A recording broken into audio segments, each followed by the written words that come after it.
जिला नगर परिषद क्षेत्र के सिरका के फुटबॉल मैदान में आज के इस विस्थापित अधिकार जनसभा के कार्यक्रम में मंच में मंचासीन हमारे सभी सम्मानित साथियों, क्योंकि सभी का नाम ले पाना संभव नहीं है, ऐसे भी कार्यक्रम में काफी समय जाया हो चुका है, इसीलिए कोई अन्यथा में नहीं लेंगे। मंच के नीचे विराजमान हमारी माताएं, बहनें, हमारे भाई, हमारे अभिभावक, नौजवान साथियों, लोकतंत्र की चौथी स्तंभ के रूप में प्रख्यात मीडिया के साथियों तथा स्थानीय थाना की पुलिस के तमाम सिपाहियों और विशेषकर इस कार्यक्रम को आयोजन में अपनी भूमिका का विशेष निर्वहन करने वाले रामगढ़ जिला के तमाम साथियों, आप सभी को जोहार। और विशेषकर एक सांस्कृतिक टीम जिनमें सावित्री दी, नरेश दास समेत आए हैं, उनको भी जोहार। तो जैसा कि आप सभी जान रहे हैं कि आज का जो कार्यक्रम रखा गया है, मूल रूप से जिस क्षेत्र में इस कार्यक्रम को रखा गया है यह एक विस्थापितों का क्षेत्र है। आज का कार्यक्रम भी विस्थापितों की अधिकार के संदर्भ में ही रखा गया है। आज झारखंड राज्य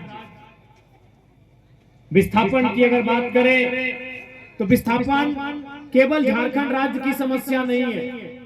विस्थापन का मतलब होता है कि चाहे उद्योग के माध्यम से, खनन के माध्यम से अथवा अन्य योजना परियोजनाओं के माध्यम से जब किसी किसान की जमीन को अधिग्रहण किया जाता है तो उसे विस्थापित होना पड़ता है।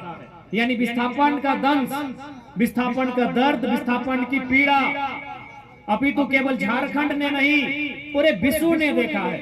चाहे ऑस्ट्रेलिया हो, फ्रांस हो, जर्मनी हो, ब्रिटेन हो, दुनिया के सभी देशों ने विस्थापन की समस्याओं को देखा है। लेकिन झारखंड के संदर्भ में यह कहा जा सकता है कि जमीन देने के बाद अगर किसी को दुत्कार मिला है, विस्थापित होने के बाद अगर किसी को दुत्कार मिला है, जिसे नियोजन ना मिलकर थाना प्रशासन की लाठियां मिली है, जिसे मुआवजा ना मिलकर कानूनी धाराएं मिली हैं, तो हम कह सकते हैं वो झारखंड राज्य है।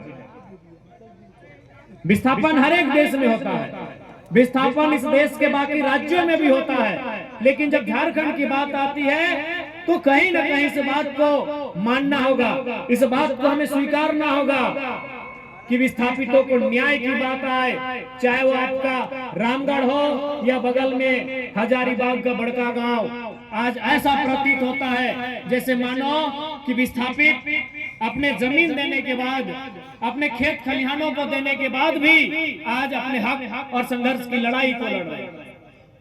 और ताज्जुब की बात यह है कि इतना बड़ा सिस्टम हमारा, लोकतांत्रिक ढांचा, लोकतांत्रिक सिस्टम है हमारा, उसके बाद भी अगर विस्थापितों की समस्या का समाधान नहीं हो पा रहा है तो आज पूरे राज्य के विस्थापितों को एक जगह आकर आंदोलन करने की आवश्यकता है। और उसके लिए जेल कैंप हमेशा तैयार रहेगा, अग्रिम पंक्ति में आके खड़ा रहेगा।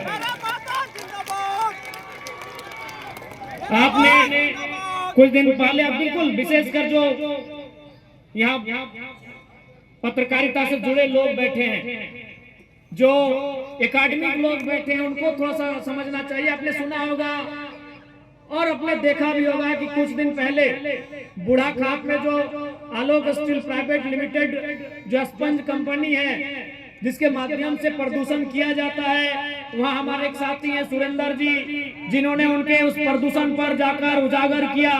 मुख्यमंत्री ने ट्वीट को संज्ञान में लिया, आपने देखा होगा। एक बात है, विशेषकर ये एकेडमिक लोगों के लिए, बुद्धिजीवी खेमा जो है उनके लिए मेरा संदेश होगा कि उस प्रदूषण के मसले को माननीय मुख्यमंत्री ने संज्ञान लिया।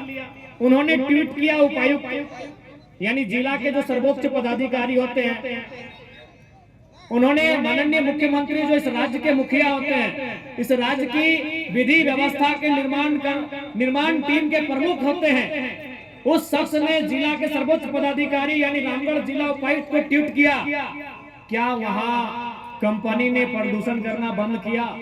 क्या प्रदूषण नियंत्रित हुआ?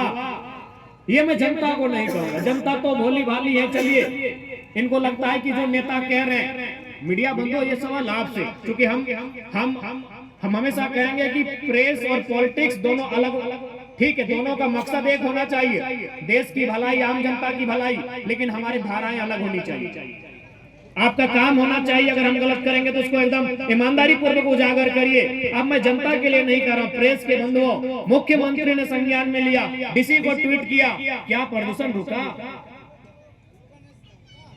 तो क्या हमारा ये तंत्र, ये हमारी लोकतांत्रिक व्यवस्था, ये आज पूंजीपति ताकतों के इतनी अधीन हो गई है कि मुख्यमंत्री के संज्ञान लेने के बाद, उस जिले के उपायुक्त के संज्ञान लेने के बाद अगर कार्रवाई नहीं हो पाती है तो आम व्यक्ति का इस देश में, इस राज्य में क्या होता है? आप 2 मिनट बैठकर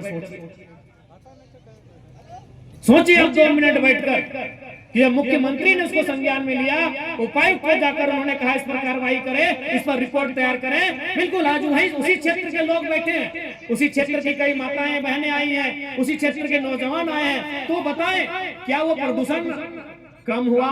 यदि नहीं कम हुआ तो हमें चिंतन करने की आवश्यकता है, और हमें यह भी समझना होगा कि हम किस पे उम्मीदें करें।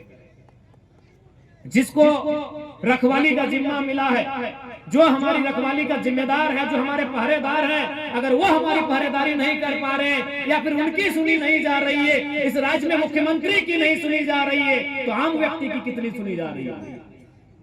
इसलिए अब लगता है, और ये विस्थापितों को तय करना होगा कि विस्थापन की लड़ाई को नए सिरे से और कितनी ताकत के साथ लड़ना है, यह विस्थापितों को तय करना होगा, क्योंकि मुख्यमंत्री की ये लोग नहीं सुन रहे हैं।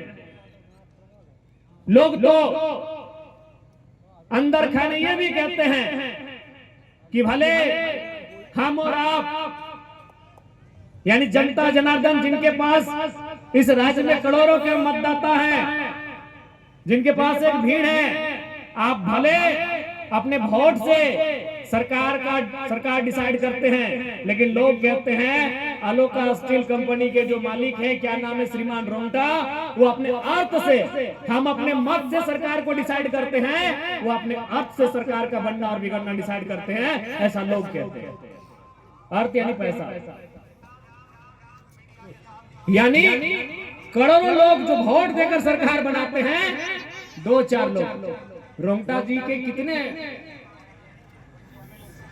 कितना योगदान होगा इस सरकार को बनाने में, मत के नाम पे, लेकिन अपने अर्थ के नाम पर वो सरकार में और सरकार के निर्णयों को प्रभावित करते हैं। हमने वो भारत, वो राज्य हमने बना लिया है कि अब लोकतांत्रिक भारत में, लोकतांत्रिक इस राज्य में मत से नहीं, लोगों के मत से नहीं, कुछ लोगों के अर्थ से डिसाइड होगा इस राज्य को हम कहां लेकर जाएंगे।